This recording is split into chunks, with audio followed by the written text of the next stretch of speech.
በጅምላ ነው ስንቀበር የነበረው፣ በጅምላ ነው ስንፈናቀል የነበረው።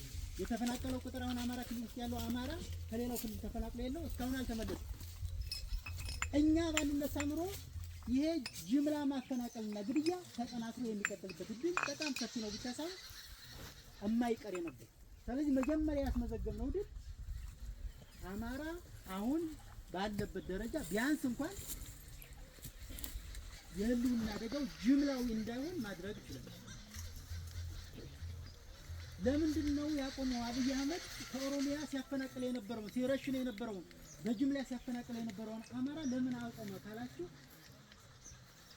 ፋኖ ስለተነሳ ትግላችን ያመጣው ውጤት ሳይሆን እንዴት ብሎ እኛ የተዋጋን አማራ ክልል እንዴት ያንን ማስቀረት ቻለ ካላችሁ እኛ አስፈላጊውን ብቻ ሳይሆን መንግስታዊ ስርዓቱን ገልብጠን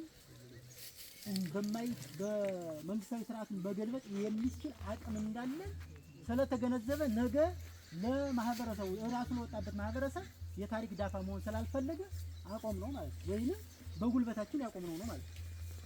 ነገ መተው እኛን ሊያጠፉን ይችላሉ፣ ሊበቀሉን ይችላሉ ብሎ እንዲያስብ ማድረግ ከተቻለ ጅምላ ማፈናቀል፣ ጅምላ ግድያ፣ ጅምላ ረሸና ማስቆም ችለናል ማለት ነው። አንዱ ይሄ ትግሉ እንዲያልቅ እንፈልጋለን። ምክንያቱም የተነሳንበት በፍቅር ነው፣ የምንጨርሰውን በፍቅር ነው። አደራችሁን ወንድሞች በፍቅር እንድትቀጥሉ እግዚአብሔር ከእናንተ ጋር እንዲሆን አመራሮቻችሁንም በአመራርነት ተቀባይነት ኑሯቸው ወይም እናንተም ተቀብላችሁ እንድታስተናግዱ እንድንሰራ የፍቅር ስራ ትግል አድርገን ህዝባችንን እንድናስደስት እግዚአብሔር ፍጻሜቱ ይጠብቀን። ትግላችንን እግዚአብሔር ፍጻሜቱን ያሳምርልን። ዋጋውን ለህዝብ ዋጋውን ለሀገር ያድርግልን።